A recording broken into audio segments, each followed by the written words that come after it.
All Renegades of Puck to the trenches. It's time for Renegades of Puck TV. It's time for the essence of no half stepping. I'm your host and captain, Crazy Charlie Saunier, and we sure would appreciate if you would go to renegadesofpuck.com. That's where you'll be able to check out everything you need to know about the Renegades of Puck, especially that link to our merchandise page where you can check out our classic T logo. The classic logo right here on the wall is available for you and marked down. We also have our brand new Pride logo and Pride series of merchandise. Again, we'd appreciate each and every one of you for checking that out. And we also have gimmicks of every type and nature, from stickers and magnets to socks and pillows and everything you can imagine. You can find the Renegades of Puck logos on. We've sold out, so you can buy in. So Renegades of Puck, we sure would appreciate if you would click on that merchandise link. Also, we really need your help on social media. Calling all Renegades. It's not just a hashtag. It is something we need from each and every one of you. It only takes a couple of seconds to go to each and every one of our social media platforms and give us a like, give us a follow, give us a subscription, all of those things. On whatever your preferred social media platform is, you can find the Renegades of Puck. That could be Facebook, that could be Twitter, that could be Instagram. We are there and we have representation, and we sure would appreciate each and every one of you. Each and every one of those feeds is just a little bit different, not just posting the link. Remember, we also have the SoundCloud page up and available, which makes this podcast available 100% to you in an audio form, and we would prefer if you would watch our complete version of Renegades of Puck TV on YouTube. You can always find the latest episodes right there in between each and every Nashville Predators game, or whenever there's breaking news and content warrants it, like what we are dealing with right now. So we would appreciate each and every one of you for going to all of those different avenues and following the Renegades of Puck. As we continue to grow, we're going to continue to need your support so that we can be a force for positivity across the entirety of the hockey landscape. So many incredible things are coming for the Renegades of Puck in 2022. But first, we've got to close out 2021. Appreciate if you could become a partner with the Renegades. Just go to Venmo or scan the QR code that's on your screen right now. Any donation helps, and we sure do appreciate the incredible gesture that we've got recently from one of our fantastic viewers out there. We are very thankful. Stick taps love and respect to you for helping us build the bunker and create what is going to be an incredible 2022 here for the Renegades of Puck. So again, any donation helps us here in the trenches. We are completely independent hockey coverage. We are built by Renegades for Renegades, so you can help us out at any point in time. Now listen, you come here for the no half-step in hockey coverage, so let's get right into it. Starting with a look across the entirety of the NHL, we're calling this our mid-season sort of report because the league is effectively shut down 100% through the Christmas break now, and we have little news to talk about as far as a daily basis. So what we're going to do is treat this as our mid-season recap show, and I'm going to start by telling you about the rest of the divisions around the NHL. We'll start over in the Eastern Conference with the Atlantic. That makes things nice and easy. No surprise to find the Tampa Bay Lightning in first place after 29 games played. They have a record of 19-6-4. They have 42 points, and they are tied with the Maple Leafs, the Florida Panthers, in third place with 40 points. Then a big drop off to the Red Wings, the Bruins, the Sabres, the Senators, and the Montreal Canadiens with only 17 points on the season. In that division, what jumps out at me, the Florida Panthers, 29 games played on the season and a home record of 14-3 at this point in the season. The Nashville Predators will be heading off to play against Florida at some point. We'll talk about that here in just a minute because the Predators are going to have to make that game up. But if you look at the Metro division, again, no surprise to find the Carolina Hurricanes and the Nashville Predators would have been their most recent opponent if not having been shut down for COVID. Carolina Hurricanes have played 29 games as well. They have a record of 21-7-1. That is good for 43 points. On the road, the Carolina Hurricanes have a record of 12-4-1. So that is the most road victories in the entire NHL. The Washington Capitals are coming up on the Nashville Predators schedule. They also have 43 points. Then the very surprising story of the New York Rangers at 42 points. Clearly, the New York Rangers coaching decision and change has turned things around for the New York Rangers and the crowd at MSG, because sitting at 42 points, they are pacing amongst the best overall teams in the league. And on the road, they are 11-4-2. The Pittsburgh Penguins are behind the Rangers at 39 points. Then Columbus, Philadelphia, New Jersey, and the Islanders at 22 points. Now, The conference that we are more familiar with here on Renegades of Puck TV, and the one that we cover on a daily basis, of course, is the Western Conference. First, let me tell you about the Pacific Division. The Vegas Golden Knights lead that division. They played 31 games. They do have 20 victories on the season to 11 losses. No overtime losses. They're the only team in the NHL that doesn't have an overtime loss at this point. 40 points has them tied with the Anaheim Ducks, another surprising team in the NHL this year. And then you have the Calgary Flames, the Edmonton Oilers, the LA Kings, and some new team in the NHL that nobody really wants to talk about. When you talk about the Central Division, it may be surprising to some to see the Minnesota Wild are leading the Central Division after 30 games played. They have 40 points on the season and a record of 19-9-2. Now, when we drill down a little bit more on the Central Division and we talk about the rebirth season recap for the Nashville Predators, the Minnesota Wild being in first place isn't necessarily that surprising. Now, a lot of people are probably more surprised to find the Nashville Predators in second place with 39 points on the season. The St. Louis Blues also have 39 points. The Colorado Avalanche are at 36. Winnipeg at 33. The Dallas Stars at 32, Chicago 26, and the Arizona Coyotes are the worst team in the NHL, and they are not a good addition to the Central Division in any way, shape, or form. They have 14 points on the season. They are simply abysmal. That'll probably be the last time you hear about them on this episode. For the Nashville Predators, after 30 games, played a record of 19-10-1, 1 point out of first place in the Central Division, and they do have victories over the first place team and the third place team and the fourth place team in the Central Division. So the Nashville Predators are handling themselves quite well and performing well above expectations at this mid-season sort of stoppage. The Nashville Predators on home ice have a record of 9-5 and on the road 10-5-1. Highly impressive. The CMA road trip turned out to be better for the Nashville Predators than many could have expected. As a matter of fact, their most recent road play is even better than that. Goals for on the season, the Nashville Predators have 89, while they have given up 79 against. For the Nashville Predators, once we are able to resume the games that were canceled and need to be rescheduled, at this point, 1 game at home against Calgary, 1 game against Winnipeg, and 3 road games. That would be Carolina, Florida, and Ottawa. So with those games having to be made up at some point in time, new COVID restrictions certainly coming when we resume play here in a couple of days. And because the Nashville Predators and the NHL players have announced that they are not going to the Olympics in February, that means suddenly there is a whole month of dates for these rescheduled games and for any other possibly rescheduled games or any other stoppages that are to come here in the next couple of weeks.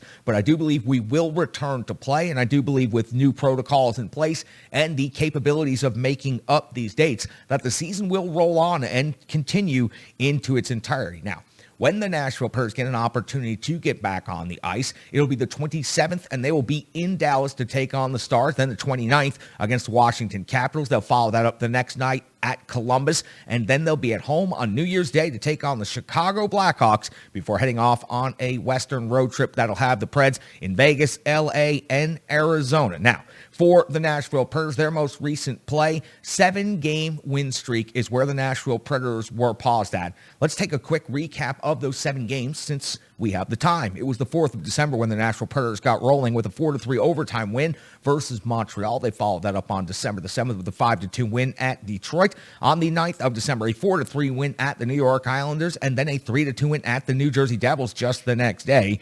A 1-0 victory at Madison Square Garden over the New York Rangers on the 12th of December, and then a 5-2 win versus Colorado on the 16th. Next night, the 17th, a 3-2 overtime win at the Chicago Blackhawks. Now listen, the Predators have had some very impressive wins. I mentioned winning in Minnesota. I mentioned winning in St. Louis, winning in Calgary. But the last couple of games for this Nashville Predators team, completely understaffed in every way, shape, and form, having to call up the majority of the roster from the American Hockey League, being shorthanded, also having to call up a coaching staff, and even behind-the-scenes personnel. I think that the last 2 games for the Nashville Predators to continue this win streak to games 6 and 7, highly impressive, especially with the last 2 games being back-to-backs and the Nashville Predators having to travel to Chicago for the second night of back-to-backs. Now listen, every team in the league is dealing with this right now. That's why the league itself has paused and shut down. But the Nashville Predators really put up an impressive effort right there to go ahead and close out what was the portion of the schedule that is to be played up to this point. Now for the Nashville Predators, there is some good news. When they resume play For the players that had been on the COVID list, they should all be cleared and ready to return to action. At least that is the hope. And as we get more news, we'll share that with you. On the injury front, Matt Duchene was listed as day-to-day, was set to return possibly in the next game against Carolina Hurricanes or certainly before Christmas. So you have to expect that the Nashville Predators will be getting Matt Duchene back in the lineup, and that means they will be a very healthy lineup. Now, listen, there are other players that were dealing with injuries that we don't know about, and this week off is actually a positive for them. This is also a negative from the respect that it may slow a little bit of momentum for this Nashville Predators team, having a number of players out of the lineup, not just for the pause these couple of days, but they've been out of the lineup now for over a week. Matt Duchene has been out a little bit longer, and you just hope that the Nashville Predators can pick up exactly where they left off, because in these first 30 games, they are performing well above expectation. Most pundits and analysts had this Nashville Predators team targeted for 6th, 7th, or possibly even 8th in the division. I just don't see how anybody could have seen this Predators team being worse than the Arizona Coyotes at any point in time. That's just insulting and frankly disrespectful. The Preds are a good hockey team, and they made some changes to evolve into a different look and a different feel, and that toughness is on display night in and night out. 672 hits on the season. That is 13th overall in the NHL. This team brings sandpaper. It brings grit. They're heavy to play against, and they're forcing other teams to change their idea and their strategy and how they want to play against a team-wide toughness concept. When I say team-wide toughness, yes, Tanner Jeannot has had more fights than anyone else on the Nashville Predators, but 16 fighting majors leading the NHL. It has been spread across the board and across the roster, and every Nashville Predator seems willing to engage physically when needed. Just look at how many hits Eeli Tolvanen puts up night in and night out for this Nashville Predators team. It is impressive to see exactly what they are doing as far as team-wide toughness. Now, that takes you through the schedule that's upcoming. That takes you through their most recent winning streak and what games need to be made up. Now, let me give you some information about some stats, where the team ranks amongst the league leaders, and call it the Rebirth Sports Recap. And I want to tell you very quickly about Rebirth Sports. Go to rebirthsports.com or search Rebirth Sports on Facebook and Twitter. I have been in constant communication with Rebirth Sports over the last couple of days. First, I just wanted to wish their fantastic and fabulous team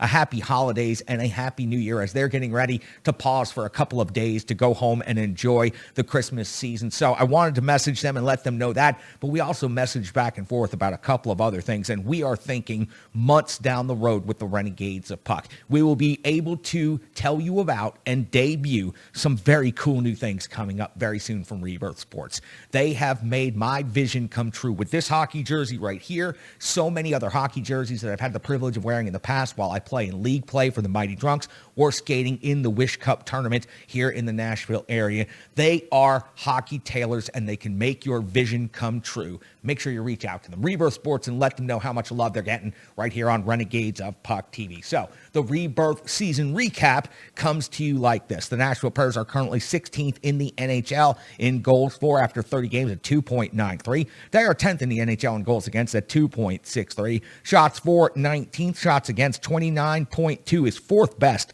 in the NHL on the power play, and this does surprise many people when they hear it. 7th best power play in the NHL. They've converted 22 out of 86 times, or 25.6%. On the penalty kill, the Nashville Predators are 21st overall in the NHL. They've given up 20 power play goals against. Continuing on and taking a look at the stats for the Nashville Predators, your captain, Roman Josi, has not only skated in every single game this season, but he also leads the team in scoring. 10 goals, 19 assists, 29 points on the season. Also leads in total time on ice at 24.45 per game. 5 power play goals, 8 assists, each of those also top category for the Nashville Predators. Now, the captain, Roman Josi, is not the only player still available to win the Lunch Bucket Award by the end of the year. Roman Josi skated in all 30 games this year. So has Tanner Jeannot, Eeli Tolvanen, Luke Kunin, Yakov Trenin, and Dante Fabro. When it comes to goal leaders for this Nashville Predators, well, Matt Duchene's red-hot start to the season has certainly justified every single thing about the contract that he has earned as a Nashville Predator. Now, 13 goals on the season, and if he comes back with any consistency, there is no doubt he he will challenge the single-season goal-scoring record for the Nashville Predators. Filip Forsberg is also currently red hot, 13 goals in the season. Roman Josi at 10, and then you'll find Ryan Johansson at 8, Tanner Jeannot also at 8, and a whole bunch of guys at 5. Mikael Granlund has 5. You'll also see Ellie Tolvanen at 5, Philip Tomasino and Yakov Trenin at 5 apiece. On the assist side of things, Mikael Granlund has just been impressive. We've given him the title of a world-class distribution service, and his 22 assists back that up perfectly. You'll see Roman Josi second on the team in assists with 19. Then you'll see Ryan Johansson at 16. Matt Duchene has 12. And Alex Carrier needs to be pointed out for this. 10 assists on the season, 12 points overall. He is progressing very nicely into a full-time professional top 4 NHL defenseman. In points, of course, Roman Josi leads with 29, then Mikael Granlund's at 27, Duchene at 25, Johansson at 24, Forsberg at 22. It is nice to see so many Nashville Predators already up into the 20s at this point in the season. As you know, the Nashville Predators have had difficulties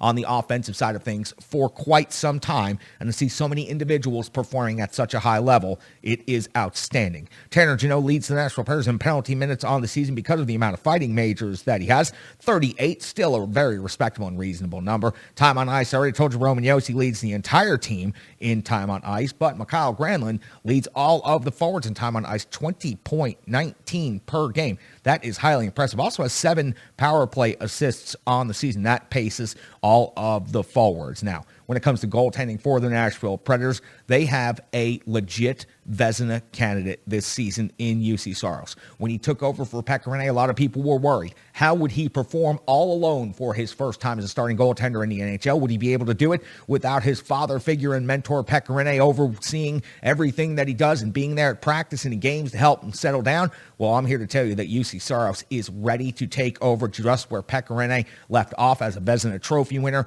and backstop this Nashville Predators team possibly for many, many years to come. He is otherworldly in some of his skill set. And before I turn it over to Nostradamus to let him talk about all of that, let me just give you the numbers for the goaltender. Saros is 15-8-1 on the season. Rittich is 3-1. Ingram is 1-1. Nashville Predators, first time in many, many years that they have 3 goaltenders on the roster with at least 1 victory.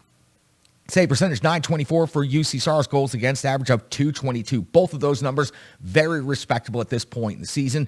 Rittich, a save percentage of .880, a goals against of 3.10. I do not believe that those numbers are necessarily indicative of his overall play. He took one for the team against the Colorado Avalanche on the road, but I think he's been overall fairly solid. The 3-1 record indicates that for sure. And Ingram, a .906 save percentage and a .302 goals against average, and just shows that the Nashville Predators have the depth necessary if they need to call up another goaltender. Now, I have given you the numbers for the goaltenders, but nobody knows more about what's happening between the pipes for the Nashville Predators and across the league, and he is the starting goaltender, of course, for the Renegades of Puck. You can find him on Twitter at GreekGoalie35, or you can watch him right here on Renegades of Puck TV. He is the one and only Nostradamus.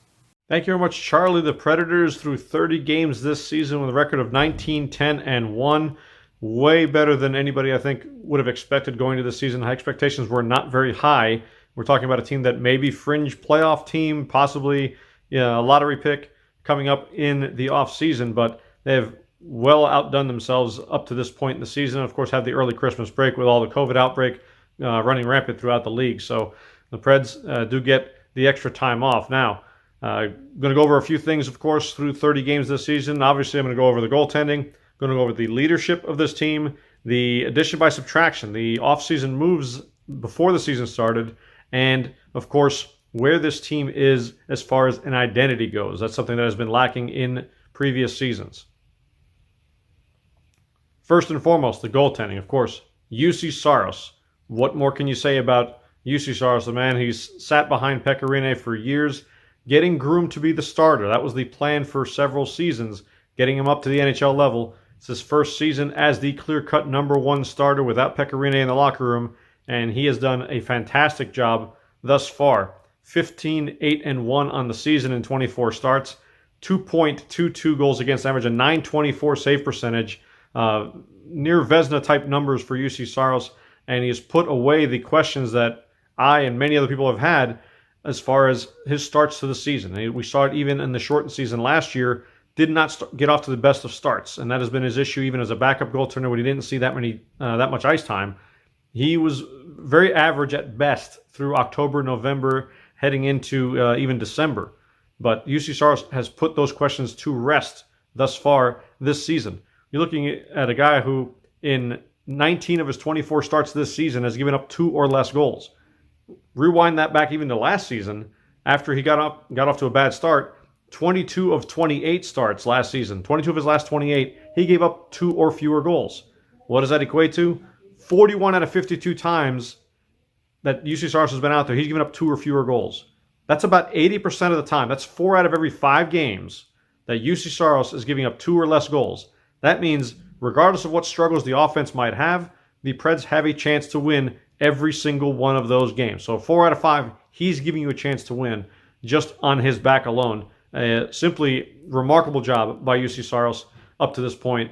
Backup, of course, David Riddick hasn't had a whole lot of ice time out there. Even back-to-back scenarios, UC Saros played both games.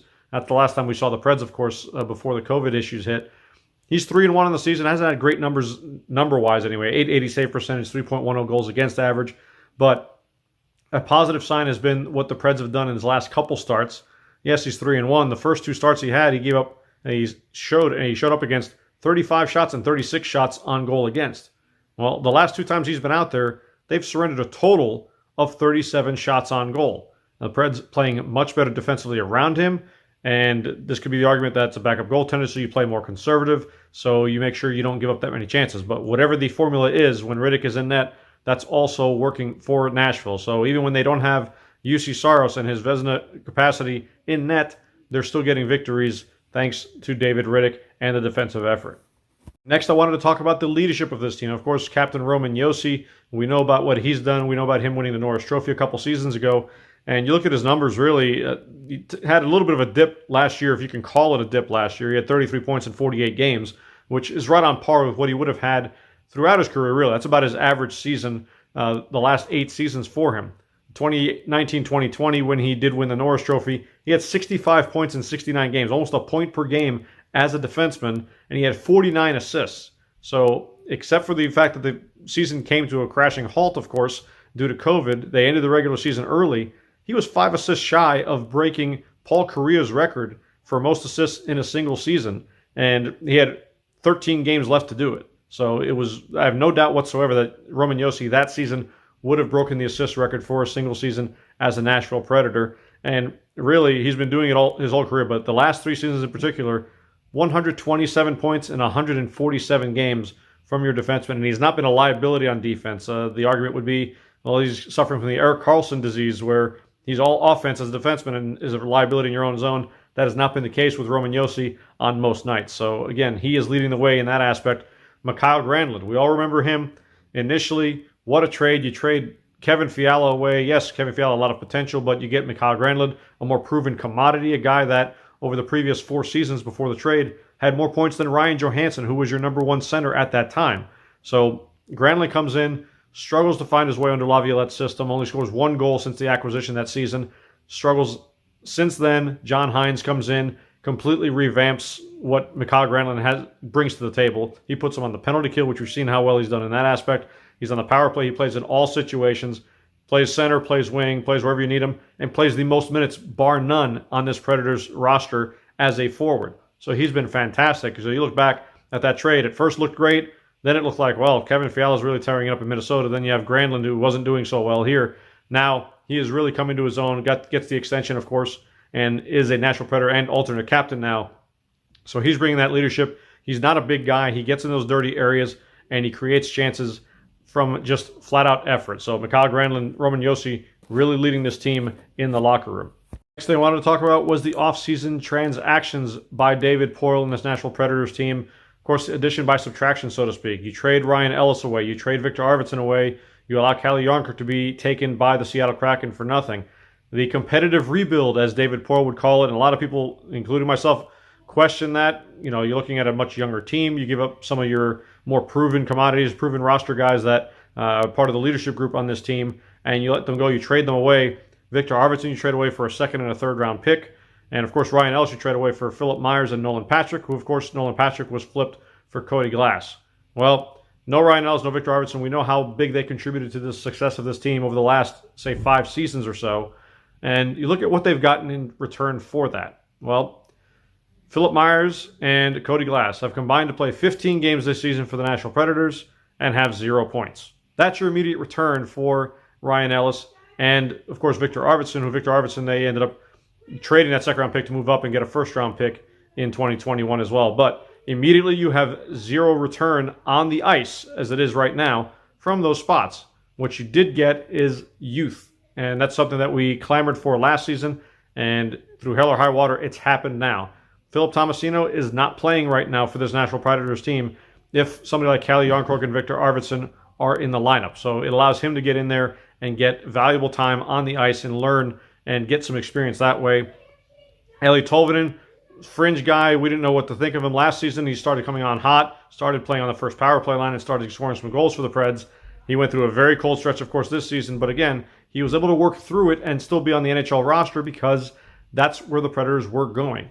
If Arvidsson, Jarnkrok, and other guys are on this roster, Tolvanen through this cold stretch probably gets sent back down to the AHL and doesn't give him a chance to learn the full 200-foot game of the NHL level. We've seen him, of course, in the KHL and what he could do on the bigger rink. Now he's learning at the NHL level as a first, second-line type player. So, again, immediate returns, nothing really to show for. And, of course, the guys they traded away, what have they done? Well, we know Cody Glass and Philip Myers, they have 0 points so far this season. Victor Arvidsson, 23 games for the Los Angeles Kings. Still sounds weird saying that. 6 goals and 8 assists. So he's had 14 points in 23 games. He's not doing so bad. You turn around, Ryan Ellis. The biggest concern for Ryan Ellis in that 8-year contract that he has was his health. Well, guess what? Ryan Ellis has played all of 4 games this season for the Philadelphia Flyers. So, of course, Philly fans thought it was a great trade, and now they're seeing Ryan Ellis on the shelf for quite some time here early in his tenure with the Flyers.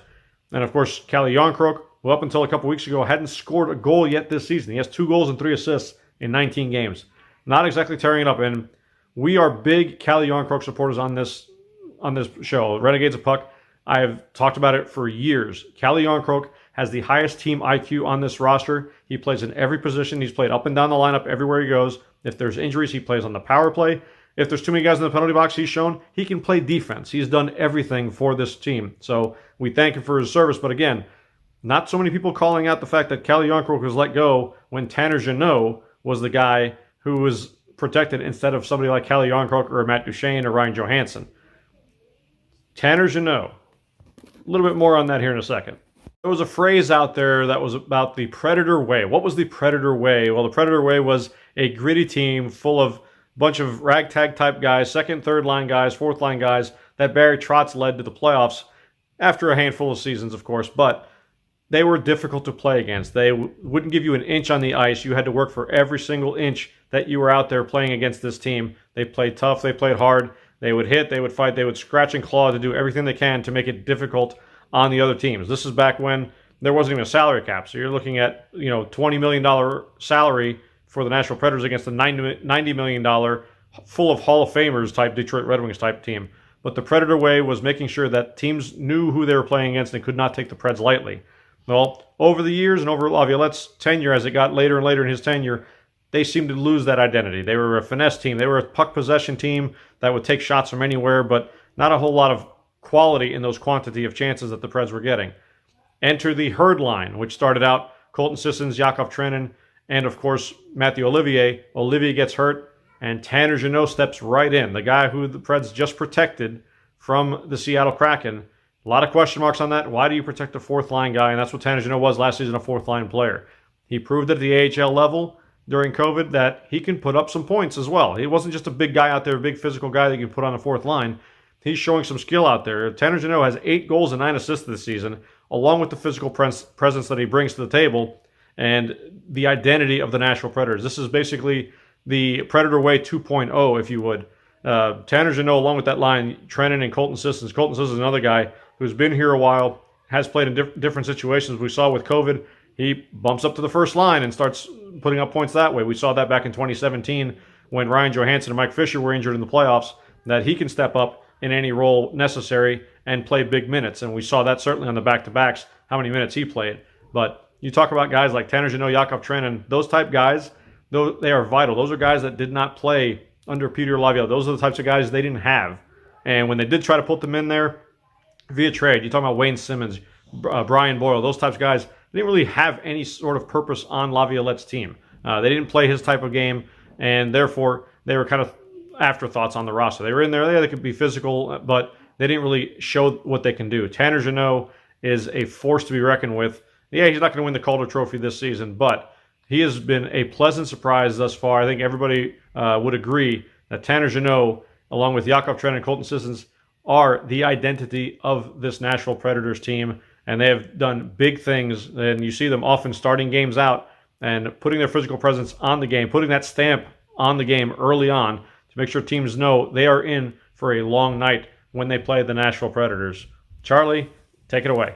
You can find him on Twitter at GreekGoalie35. You can watch him right here on Renegades of Puck TV. He's always up for the interaction. He's a starting goaltender of the Renegades of Puck, and he has been for a very, very long time. And I'm so appreciative of Mostradamus for jumping in the trenches with the Renegades of Puck. Let me tell you about another great partner of ours, Strong Style Fitness. Just go to strongstylefit.com or search Strong Style Fit, Facebook, Instagram, and Twitter. And right there, you'll find all of the information for everything that will allow you to get to 150 workouts posted on YouTube by a certified personal trainer that are completely free for each and every one of you Renegades. Whether you are just getting started, there is a basic stretch video right there to get you off the couch and get you feeling a little bit better, all the way through medium level to expert level. A certified personal trainer, Tracy, has everything covered right there at Strong Style Fit, an incredible partner of the show, and she's willing to jump in the trenches, so I hope you are willing to jump in the trenches with her. A lot of stick taps, love, and respect for everything she's doing, helping the Renegades stay happy, stay healthy, and stay motivated. Again, Strong Style Fit. Sean C. Smith is in the trenches. You can find his work at ontheforecheck.com, and you know you can find him on Twitter at SCSOTF. He does an incredible job on the front lines. He delivers the intel that we need, but unfortunately right now, with everything paused, Sean doesn't have a front lines to go out on. He doesn't have a game to attend, so he's given us a couple of thoughts that he has at this point in the season. So Sean, let me just turn the show over to you and let you share whatever thoughts that you have. Thanks, Charlie. Hey, Renegades, it's Sean C. Smith, and although my initials are SC, it doesn't stand for Santa Claus. Although, aside from a little bit more white in this beard, we're getting pretty close, aren't we? Anyway, here today to talk to you about something at this kind of odd stopping point in the season that no one was really expecting. I wanted to update you on a few different things that we had kind of discussed and questioned going into the season. It only seems fair, if we're going to bring up these questions at the beginning of the season, that we update and we talk about how those things are going now that we've reached this kind of strange, unexpected middle of the season break. So let's talk about the first thing. And the biggest thing, of course, I think the biggest question coming into this season was surrounding head coach John Hynes. The question being, of course, was John Hynes going to work out as a head coach? If you look over on Pred's Facebook, you hear a lot of people always calling for his head, always calling for his firing, demanding that David Poile either do something or be fired himself. But here's the thing. John Hynes, we knew going into the season, was going to get his first opportunity to have his own camp and have a chance to get his own system into place with this team. And what it seems to me at this point is that that is working exceptionally well. He finally has the players going along with everything he's been talking about. His message, his focus has never shifted from day one.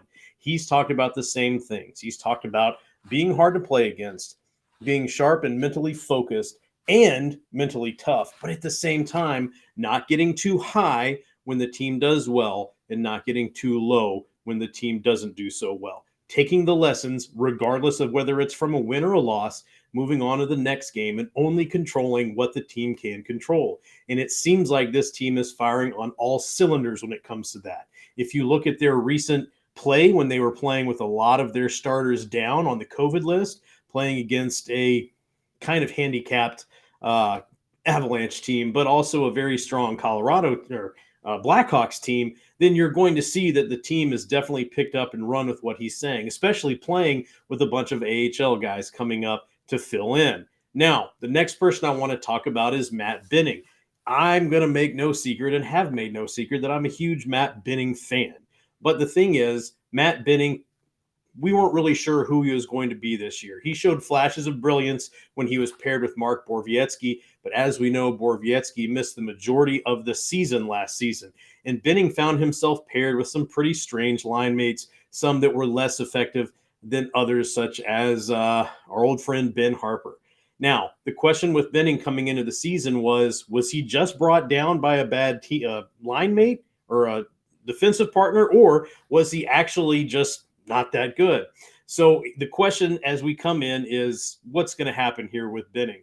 Well, Benning, back with Mark Borowiecki, has been on fire this season. And while I'm not going to say that he's offensively showing everybody that he's got a nasty snipe or something like that, Benning is cool and calm under pressure and is not afraid to, number one, lay his body down and take a big puck somewhere that you don't want to take it to block a shot, but he's also willing to put his body on the line in the corners for his teammates and in defense of his teammates. And you've seen his teammates come to his aid. With Borowiecki, I think he's playing lights out. I think he's exactly what you want out of a third pairing defender, and I think he's been a huge upgrade over a lot of the names that we've gotten familiar with over the past several seasons.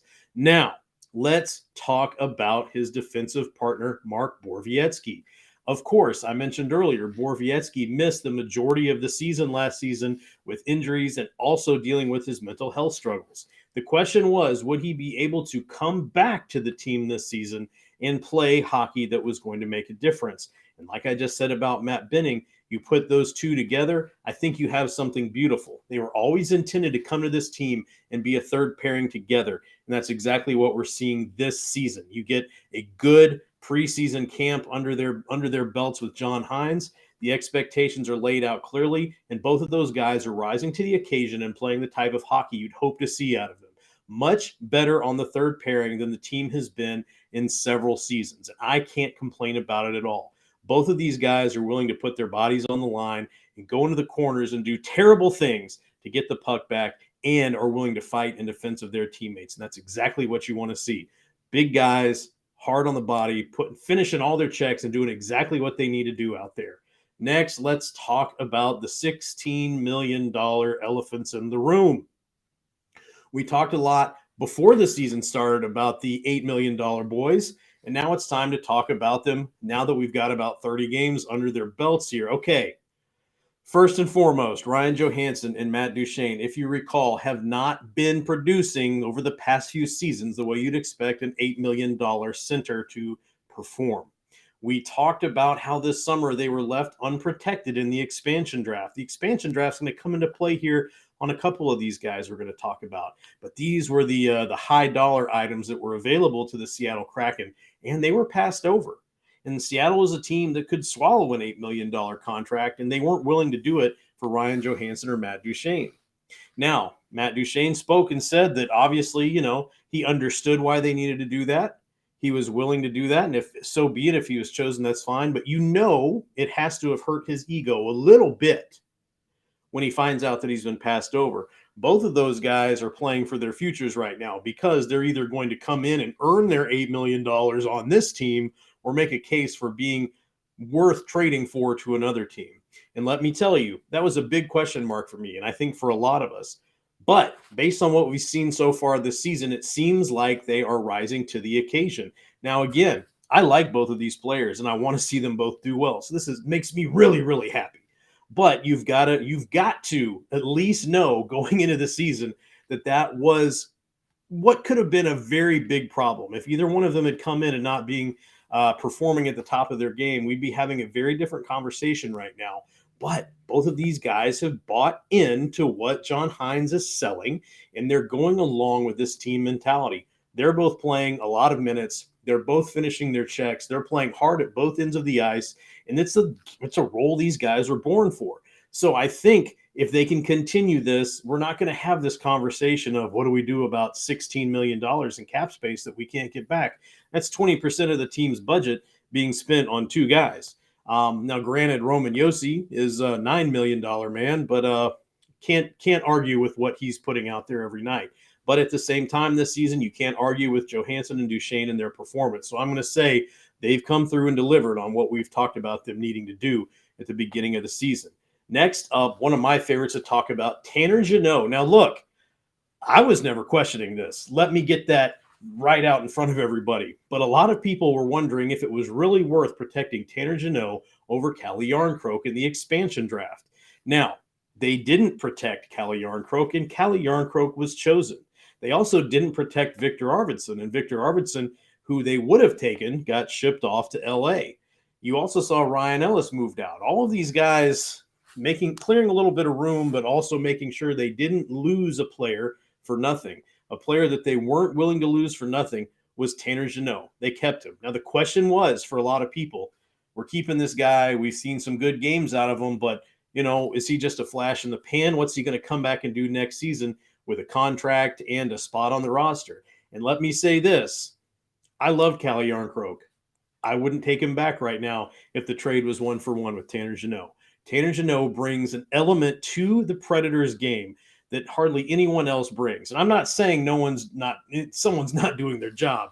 I'm saying that Tanner Jeannot is born for the role he plays on this team. And you're probably wondering, well, what role is that aside from a big guy who goes out and crushes people?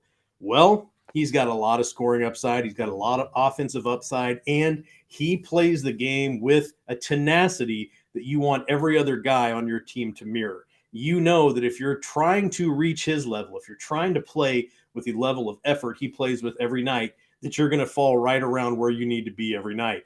And that's a big thing. More of these guys are stepping up and putting on big performances every night that everyone else on the team wants to aspire to. And as long as that keeps happening, it doesn't matter who's out there wearing that jersey. They're going to stay on the team, and they're going to be worth it to this team. Tanner Jeannot is going to do things that we haven't even seen yet, and I guarantee you that. This guy is an incredible story, undrafted at the junior level, undrafted at the AHL level, undrafted at the NHL level, earning every contract he's gotten from the junior hockey level all the way up to the NHL level. That's a story you want to follow. That's a person you've got to love. Get ready for him to keep doing big things. Now, let's talk about Yakov Trenin. Is he more than a big body? Yeah, he was a big guy. He got in a fight with Zdeno Chara. He's done it twice now. He's put on a good show both times. He can lay some punishing hits, but do we just need a wrecking ball out there? No. And guess what's happened? Yakov Trenin has some scoring upside. We've seen that. I saw that in training camp this year. He put on a nasty show with some penalty shots. It was incredible to see this big guy with a unique skating style go out and assert his will with his stick out there. And look for that to keep happening. He said last season, upon scoring a goal, that he's playing the type of hockey the Predators want him to play. He's just like anybody else on that team. He's playing a role. He's a big guy. He can deliver the hits, but when you need him to, he can come in and be strong offensively as well. Yakov Trenin, somebody that's paying off in spades. Let's talk about the last person I'm going to talk about tonight, and that's Eeli Tolvanen. And this one's not going to be as fun for everybody because the question with Eeli Tolvanen coming in, was he overhyped? Was he overrated? Realistic. Since the day he was drafted, everyone has expected him to come into the NHL on a golden chariot of offense, and it hasn't really happened. He has a wicked wrist shot that I think is hard to compare to just about anybody else on the team, but we don't see a lot of it. We didn't see a lot of it last season. So what's going on? What's the problem? Well, I'll say this. I think Eeli Tolvanen is having a season this season like Matt Duchene had last season. You're seeing a season where he's doing all of the right things, but the numbers aren't showing up on the box score. Now, the box score matters, of course, but as long as he's doing everything else right, scoring will come at some point. Look at what's happened to Matt Duchene this season. The net has opened up for him, and the goals and the assists have started coming.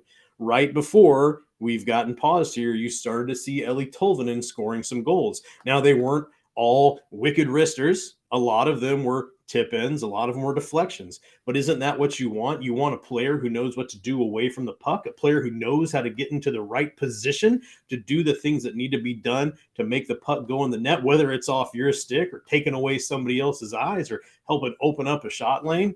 It doesn't matter. It doesn't matter who's doing it as long as it's getting done. And that's something that Eeli Tolvanen's been getting done. So while it doesn't mean that we're seeing this second coming of Wayne Gretzky on the ice for the Predators, it means that you've got a guy who's developed as a player and is contributing in every way he can. And somebody who contributes in a multitude of ways to me is a lot better than a guy who's good for one thing and one thing only. So, Merry Christmas, everybody. Charlie, I'm going to send it back over to you. You can find him on Twitter at SCSOTF. You can read his work at ontheforecheck.com or find him on a myriad of podcasts across the landscape of Nashville Predators and hockey coverage. Sean C. Smith is simply the best, and I'm so appreciative of having him in the trenches right here on Renegades of Puck TV. Now listen, Brian Baston's coming up here in just a second, but I got to tell you about Stripe Digital Solutions before we get to Brian's mid-season awards show. Stripe Solutions can be found at stripedigitalsolutions.com or search Stripe Digital Solutions Facebook and Instagram. Stripe Digital Solution has done so much for the Renegades of Puck. Helped me initially create this logo, also helps me operate and maintain renegadesofpuck.com, and is creating a plan to market the Renegades of Puck and help find the digital solution to get us where we need to go. Stripe Digital Solutions can do so much for you. I sure hope that you let Brandy know that we were talking about her and Stripe Digital Solutions right here on Renegades of Puck TV. Incredible partners. I've told you about a couple of them. It's not just business for us. These are businesses that we are proud to represent, and we are proud to have them representing the Renegades of Puck. Not just business people, they're good people, and they're Renegades of Puck on top of all of that. Stripe Digital Solutions can help you with everything that you need to know. We can't beat the algorithm alone. Stripe Digital Solutions can help you get to where you need to. So check them out, stripedigitalsolutions.com. Brian Baston is back in the trenches and back off of IR. And not only is he back, but he has put together an incredible presentation. So let me just tell you, you can see his charts at ontheforecheck.com. You can read his work at ontheforecheck.com. He runs the Renegade Analytics desk, and on Twitter you can find him at Brian Baston. He got all dressed up to come right here to Renegades of Puck TV. So we now present to you Brian Baston and the Renegades of Puck mid-season, sort of, awards. Thanks, Charlie. Welcome from the Renegade Analytics desk. Today is a very special day here for you Renegades. This game show announcer looking microphone and fancy bow tie could only mean one thing. Today, the Renegade Analytics desk becomes the Renegade Awards desk.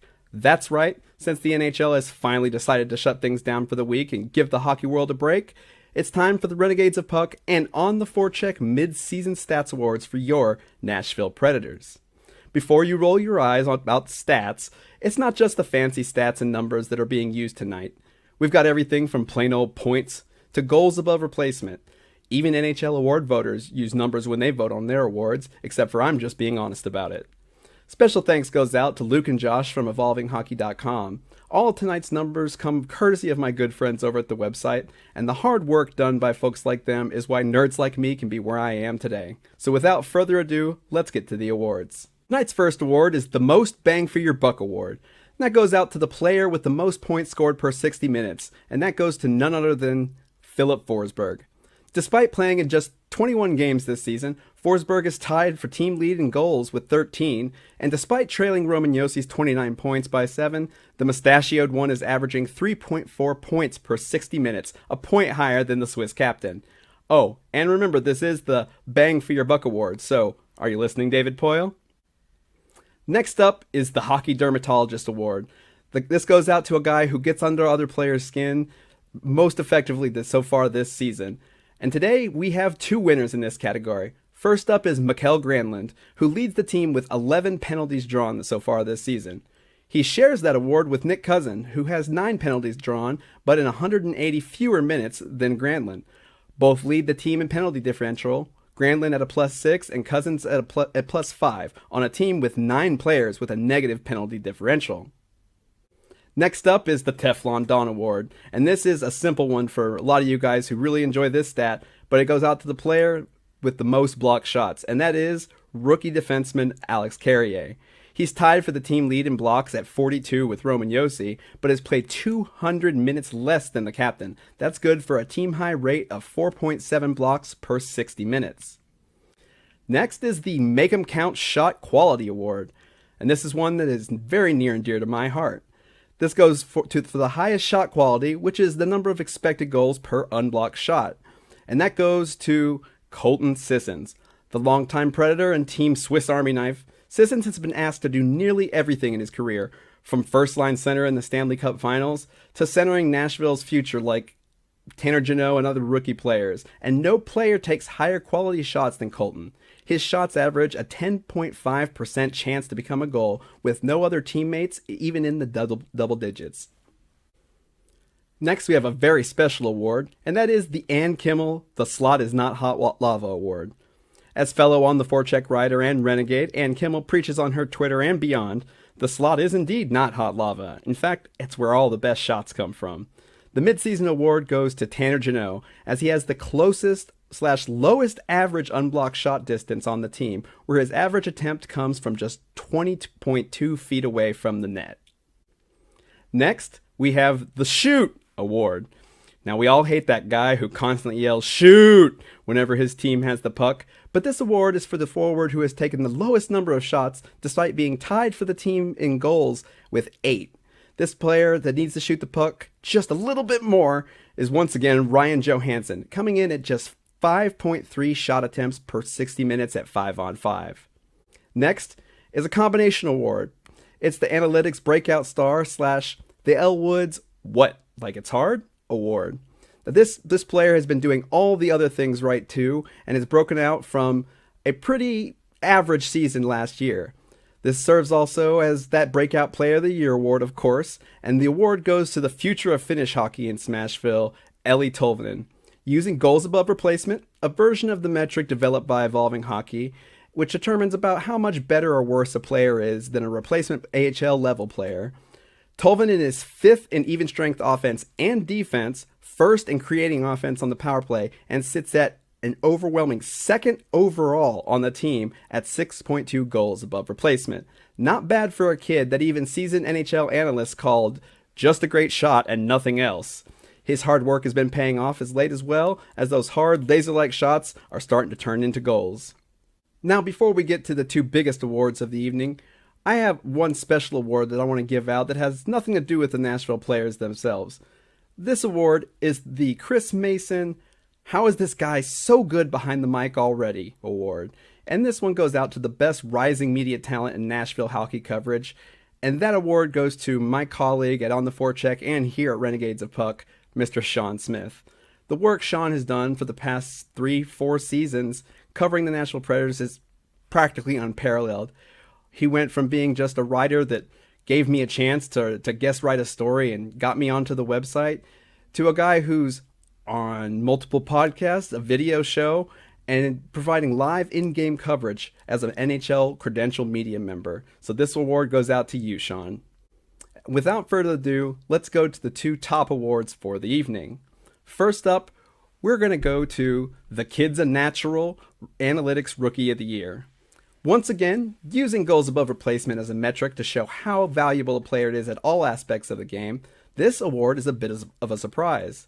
Now, the first name on most people, including myself's mind, would be the goal-scoring sensation that is Tanner Jeannot. However, one rookie has been more productive on the top combination for his position. The mid-season award goes to longtime Milwaukee Admiral and current partner to Roman Josi, Alex Carrier. The rookie defender sits at 8th on the team in even strength offense, 5th in power play offense, and leads the team defensively at both even strength and penalty kill defense. Not bad for a rookie. Plus, Carrier's 5.4 goals above replacement is 5th overall on the team and has a 2-goal lead over Jeannot and a 4-goal lead over Philip Tomasino. He's been asked night after night to play against the best forward lines in the NHL, and since this metric isolates the player's performance from that of his teammates, he's not just being carried by the Norris Trophy winning Roman Josi. And finally, we come to the top award of the evening. This award is called the Nick Bonino Memorial Analytics MVP Award. A few seasons ago, the fellows over at Evolving Hockey had noticed that Nick Bonino was not only at the top of the league in goals above replacement during the season, but he was head and shoulders over a guy, you might know as Patrick Kane. And so we've named this award after him in his honor. This one is for the team leader in goals above replacement. But this star is not just producing on the spreadsheets, but he's also putting numbers on the streets. He leads the team in points with 29, just 1 less than total games he's played this year. He's 2nd in goals with 10, and leads the team in primary points, which are just goals and primary assists. The Renegades of Puck and On the Forecheck mid-season analytics MVP is none other than the captain, Roman Josi. He leads the team in both even strength offense and overall at 8.4 goals above replacement. And while that number is very impressive, it's only his 6th highest total of his career. The way he is playing this season goes to show that the Swiss captain is not satisfied with just one Norris Trophy.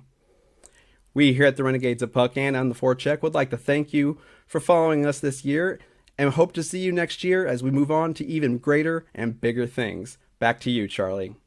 He's Brian Baston from ontheforecheck.com and from the Renegades of Puck. And that was the mid-season sort of Renegades of Puck award show. Brian, incredible presentation. I cannot thank you enough for all the hard work that you put into that, and we are incredibly excited for the audience to finally get a chance to see everything that you have put together. Now listen, everybody, this has been kind of a mid-season sort of recap show with the league going on pause for a couple of days. We figured this would be a good time to get everybody caught up to where everything is. It's an incredibly busy time of year, and believe me, we've all got a million different things we need to be doing. So this was a nice, simple way to summarize where everything is right now for the NHL. Hopefully we'll be back on the ice and we'll be back on the air. We'll be talking about all things Nashville Predators hockey very soon. We'll keep you updated right here from the bunker. Please give us a like, give us a subscription, give us a follow, give us all of those things on all of the social media platforms and spread these links around, pass it around. We're doing such a great job. There's a reason we became the #1 rated hockey podcast in Nashville after just 8 weeks in operation. We're going to continue growing. We're going to continue getting more and more outside of our bubble. We've got some great things coming up, Renegades of Puck. I need you now more than ever. Start spreading the link, start passing it around. It is making an impact. I can't tell you all of the ways yet, but I can tell you every time you send out a tweet, every time you let other people know that we are here, it is making an impact out there. I can show you tangible evidence of that in email exchanges, text message exchanges that I've had, and things that are going to help the Renegades of Puck grow into the future. 2022 is going to be an incredible year for the Renegades of Puck. As long as we get 1 or 2 more green lights to go, we will be fully operational and mobile in the year 2022. I cannot wait to be able to tell you more about exactly what I'm talking about. But secret plans, secret intel, that's what we specialize here in the trenches with the Renegades of Puck. For Mostradamus, for Sean C. Smith, for Brian Baston, for Kyle Perkins, for the ultimate one, we sure are proud to have each and every one of you out there in the trenches with us, and we sure are proud to be bringing you the best possible hockey coverage with the strongest opinions. We believe in no half-stepping, and we'll be here for the long haul. So, stick taps, love, respect. I'm your host and captain, Crazy Charlie Saunier.